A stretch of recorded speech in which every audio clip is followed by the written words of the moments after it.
Well, hello everyone and welcome back to Vickie's Country Home. I've been gone a little while. I went to Texas to visit my mother and Brian's family and some friends and had a wonderful trip. Kind of exhausting, but it was so good. And I got to celebrate my birthday with all the family and got to see new friends and old friends, and it was just so wonderful. So excuse me for being absent for so long, but there was just no time to make a video. But I just wanted to kind of come back and show you some of the things that I saw and some things that I got there. And I'm going to do a quick garden update too to kind of show you what's happening. Things are starting to bud. As I said, I celebrated my birthday, and so this is what my mother gave me for my birthday. She let me pick it out though, because if she had chosen it, it would have been the little bitty one, because that's her size. My little 80-year-old mother is tiny, and it's just her, so. But I love this little mixing bowl, and it's nice heavy pottery, so I can't wait to try that out. And this was my Christmas present that she didn't ship because it's heavy. But this is going to be my new sourdough starter container, and I can leave it on my counter, and it's pretty.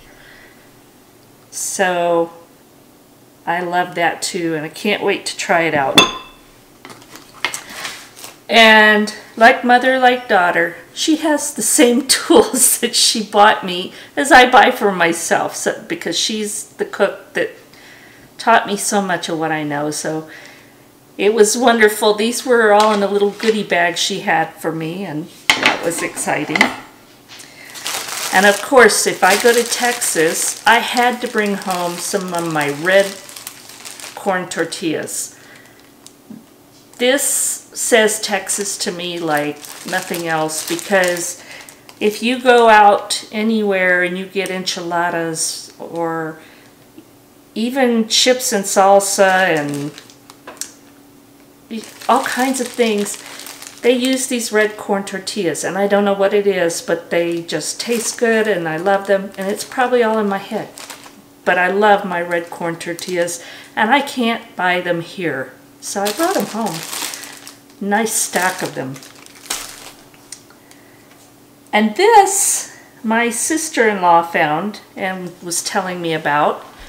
And this seasoning is made by, I believe she said, 2 firemen in San Antonio.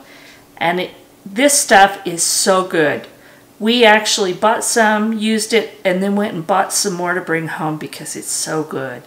And it's called Chupacabra Rub.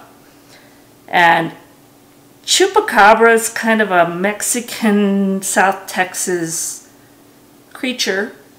I'm not going to say mythical because people believe in it. And it may be, and I don't know. But it's Chupacabra, and he's just a weird little critter. Here's kind of the picture of it.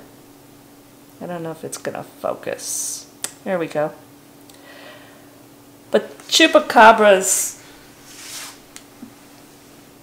known in Texas, we'll put it that way. So they created this 2 Gringos Chupacabra rub, and it is so good.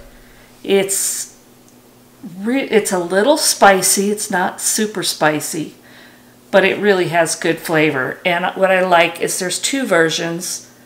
There's the regular, and then there's the no MSG, which I avoid. So I believe this is available online if you're interested. I haven't even gone to check, but it tastes so good. And then I have to show you, my mother, nothing slows her down. She's 80, she's got a lot of physical issues, but she will not stop doing the things she loves. So the first, she made this for Shayna, and Shayna, we're going to start working on her tiny home soon. So my mother made this for her to hang out on her front porch, and she does all this herself. She buys the little signboard, but this cutout of a dog, she drew it, she cut it out of wood, she painted it, she did all of this. If you could see her, 4'9" and 110 pounds maybe, and she can still handle a jigsaw even with her arthritic fingers. So I just had to show you that little sign.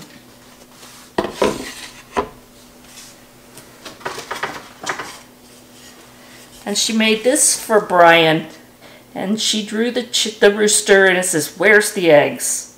So that was so cute.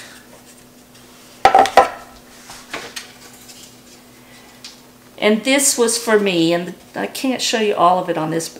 The top is a blackboard, and then she did the 2 chickens, and it's got chicken wire in it, so I can use little clothespins to hook things to it. But I just love this, and I had to show you guys because she's amazing. She can do so many things still.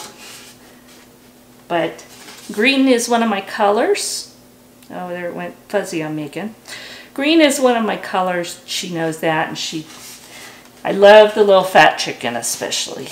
That's like my favorite. So anyway, now I'm going to go out and kind of do a walk around in the garden and the fruit trees and let you see what's going on outside. All right, I'm outside and the sun is shining, but there's a lot of clouds. But Nevada is bright, so I'm going to probably squint some. But everything's suddenly starting to get green. It's getting a little bit warmer, but we're still having freezing at night. So we have to kind of keep an eye on that and keep things well watered to help protect from the freeze. I had to voice over this part. The wind was so strong that you couldn't hear me. But that first tree is an apple tree, and I'm about to show you my little cherry tree. Cherries from it last year, not a whole lot, but I just planted it last year, so I'm happy with that. And back there, let's see if I can show you. That's my other poor little apple tree that deer and antelope got to it last year and the year before, so it's pretty weird looking, but it still gives me apples, and they're wonderful. I think Honeycrisp, Fuji, I don't know, I forget which other ones are on that one. And then I've got my rhubarb that is just starting to come out. Let's see. And it's hard to see if I'm even showing you because it's so bright. There it is. That's one of my little rhubarbs. And this garden, I've got to get out here and pull the weeds and water. But I also have a nice rhubarb in here, and irises and roses. And I've got a nice big lavender. It's the only one that I've been able to grow, and I love lavender. So this one is a definite project to get done. And this is my favorite little peach tree. This thing is amazing. It's a dwarf tree, just, oh, maybe 6 feet tall. But it's probably 8 feet across. And this gave me so many of the best tasting peaches last year. So I'm really hopeful. And it's full of buds. So I'm hoping I have a wonderful crop this year. And this down here is our rotten, not so feral cat, Cadence. And she was so happy to see us last night when we drove up. She wouldn't let us walk in the house without saying hello. She is something else, and she is such a smart kitty. She's training the dogs to accept her. And this right here, these are all my grapevines, which I think there's maybe a couple buds coming out, but pardon me. But they usually come out a little bit later, so not much going on there yet. And this is so exciting.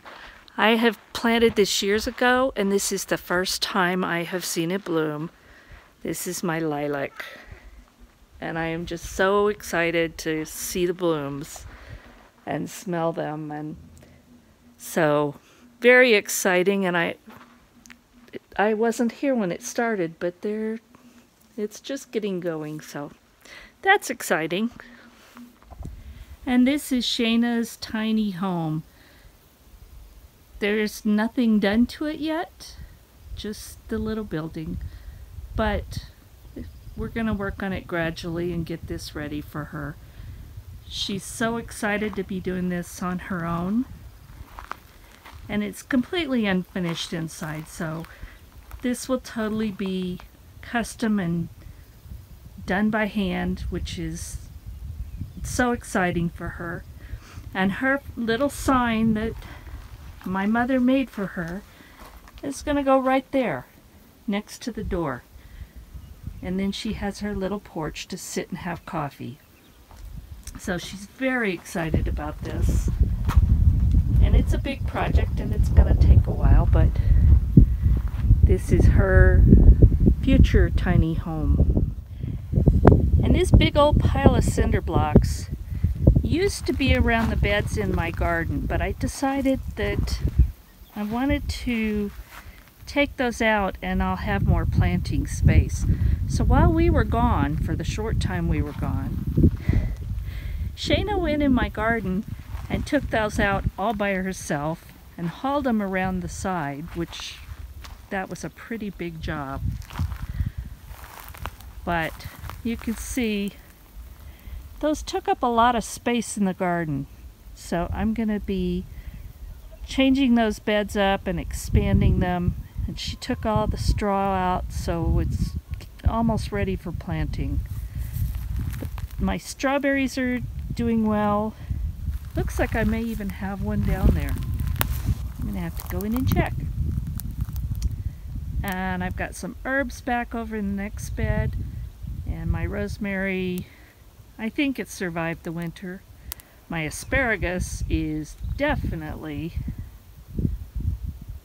doing well right back there. So I'm going to need to cut that and we'll have asparagus. These are all raspberry and blackberries. And I've got to get out here and get those pruned and pull up all the volunteers, like right over there, because they spread everywhere.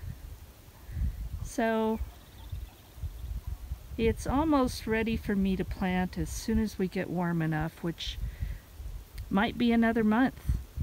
We just have to watch and see, but I can get a lot of prep work done, so I'm anxious to get going. And this is my second garden planting bed.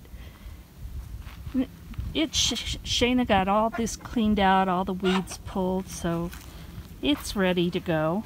And down there we have the hops that we planted for Brian because he makes his own beer. So I need to get some support up for that to grow up, but hopefully they're going to do well.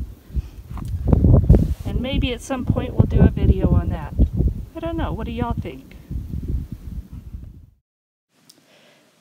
These are just some of the many, many photos that I took as we drove through the Southwest to Texas and back. And if you've never driven through the Southwest part of the country, it's beautiful and constantly changing. And springtime is one of the best times of the year to see it. So we were truly blessed to be able to take this trip, and the weather was gorgeous. So thank you for watching Vickie's Country Home. Come back and we'll talk again soon.